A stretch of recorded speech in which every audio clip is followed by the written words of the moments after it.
मेरा नाम आनंद करवा है। मैं बाय प्रोफेशन सीए हूँ। मैं डॉक्टर जाकिर साहब को दुबई से जानता हूँ। वहाँ पे मेरा एक मुस्लिम फ्रेंड था, उसने आपके बारे में मुझे बताया था।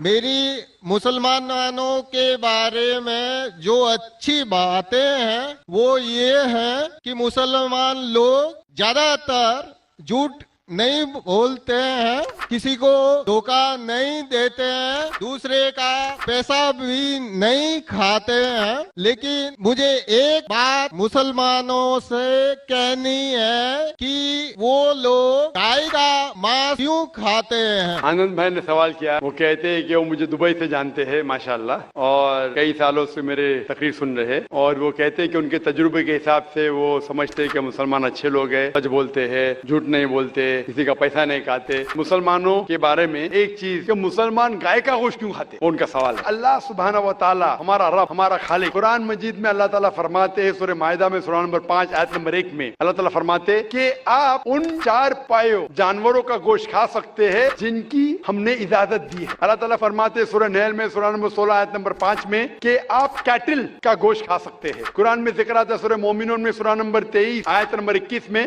कि आप कैटल में से आपको मिलता है दूध, उनमें से मिलती है आपको गर्मी, और आप इनका गोश्त खा सकते हैं। तो जब अल्लाह सुब्हानहू व तआला हमारा खालिक, हमारा मालिक कहता है कि आप गोश्त खा सकते, तो क्यों हमें नहीं खाना चाहिए। हमारे जिस्म में हमको प्रोटीन की जरूरत है, कम से कम 23 एमिनो एसिड की जरूरत है। यही 23 में से 8 एमिनो एसिड हमारे जिस्म में नहीं बनते, उसके लिए फर्ज है कि ये हमारे खाने में हमें ये एमिनो एसिड मिलना चाहिए। कोई भी शाकाहारी, कोई भी भाजी पाला नहीं है जिसमें आटो के आटो एमिनो एसिड मौजूद है। फ्लैश में, गोश्त में आटो अमीनो एसिड मौजूद है। इसे साइंस कहती है कंप्लीट प्रोटीन, कंप्लीट फूड। आज साइंस ये कहती है कि फ्लैश फूड में, गोश्त में प्रोटीन है, नियासिन है, विटामिन B1 है, इससे सेहत अच्छी बनती है। और आज आप देखेंगे जो जानवर जो शाकाहारी होते हैं, जो सिर्फ भाजी पाला खाते हैं, आप देखेंगे इन जानवरों के दांत इनके चपटे हैं, उनके पास हर्बीवोरस सेट ऑफ टीथ है। ये सिर्फ भाजी पाला खाते, गोश्त खा ही नहीं सकते। मांसाहारी जानवर के दांत, उनके नोकीली दांत होते हैं, ये सिर्फ गोश्त खाते हैं, भाजी पाला खा ही नहीं सकते। जब आप अपने दांत देखेंगे तो भगवान ने, ईश्वर ने, हमारे खालिक ने हमें दोनों दांत दिया है, चपटे दांत भी दिया है और नोकीले दांत भी दिया है। अगर हमारा ईश्वर चाहता था कि हम सिर्फ भाजी पाला खाए, तो नोकीले दांत क्यों दिया? गोश्त खाने के लिए। आज की साइंस कहती है कि जो डाइजेस्टिव सिस्टम है हर्बीवोरस एनिमल का, वो सिर्फ भाजी पाला डाइजेस्ट कर सकते। जो डाइजेस्टिव सिस्टम कार्निवोरस एनिमल का है, ये सिर्फ गोश्त डाइजेस्ट कर सकते, भाजी पाला नहीं। लेकिन हम इंसानों को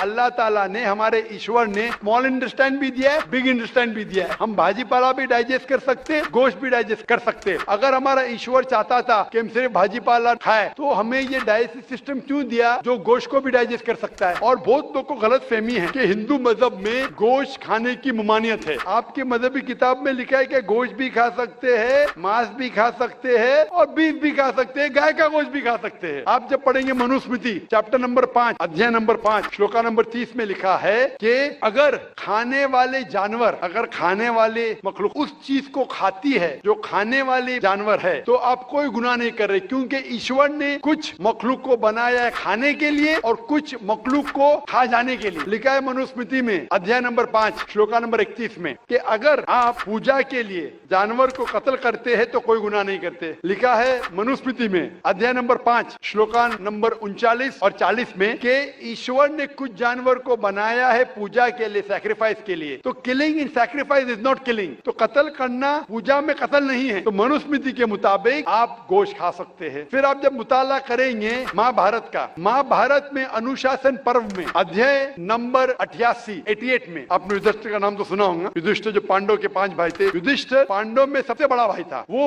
पूछता है भीष्म से कि हम यज्ञ में, पूजा में क्या खाना दे ताकि हमारे परदादा खुश होंगे। तो भीष्म कहता है अगर हम यज्ञ में, पूजा में चावल, बार्ली, सेब, भाजी पाला देंगे तो हमारे परदादा 1 महीने के लिए संतुष्ट रहेंगे। अगर हम मछली देंगे तो 2 महीने के लिए, अगर गोश्त देंगे 3 महीने के लिए, अगर खरगोश देंगे तो 4 महीने के लिए, अगर बकरी देंगे तो 5 महीने के लिए, अगर सुअर देंगे तो 6 महीने के लिए, अगर परिंदा देंगे तो 5 महीने के लिए, अगर हिरन देंगे तो 8 महीने के लिए, अगर बैल देंगे तो 11 महीने के लिए, अगर गाय देंगे तो पूरे 1 साल के लिए हमारे परदादा संतुष्ट रहेंगे। आप बफेलो देंगे, बफेलो तो 12 साल के लिए, अगर राइनोसरस देंगे या रेड मीट, लाल गोश्त, तो हमारे परदादा हमेशा के लिए संतुष्ट रहेंगे। पूरा मेन्यू है। आप अगर वेद पढ़ेंगे, वेद में भी लिखा है कि संत और साधु गोश्त खाते थे, गाय का गोश्त भी खाते थे। फिर आप क्यों कहते हैं कि गोश्त खाना हराम है? क्योंकि बहुत से हिंदू लोग बाकी मज़ाहिब से प्रसन्न हुए। कुछ मजहब मानते अहिंसा में और वो समझते हैं कि जानवर को कत्ल करना गुनाह है। क्यों? क्योंकि जानवर में जान है, बाजीपाला में जान नहीं है, पेड़ पौधों में जान नहीं, इसलिए बाजीपाला खाना गलत नहीं है लेकिन जानवर खाना गलत है। आज साइंस तरक्की कर चुका है और हम जानते हैं कि पेड़ पौधों में भी जान है, तो उनकी लॉजिक जरा बदल गई। हाँ जाकिर भाई, हम जानते हैं पेड़ पौधों में जान है, लेकिन पेड़ पौधे उनको दर्द का एहसास नहीं और जानवर को दर्द होता है, इसीलिए जानवर खाना बड़ा गुनाह है, पेड़ पौधे खाना कम गुनाह है। आज साइंस फिर से तरक्की कर चुका है। तरक्की करने के बाद साइंस ये कहती है कि पेड़ पौधों को भी दर्द होता है, लेकिन उनकी दर्द की आवाज आपको सुनाई नहीं देती। हम इंसान सिर्फ 20 साइकिल्स और 20,000 साइकिल्स के दरमियान फ्रीक्वेंसी में सुन सकते, इसके नीचे इसके ऊपर नहीं सुन सकते। वो चीखते हैं लेकिन हमें उनकी आवाज सुनाई नहीं देती।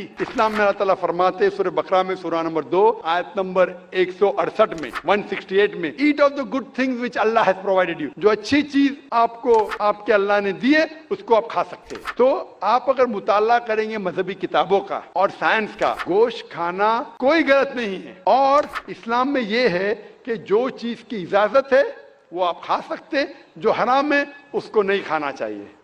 Hope that answers the question.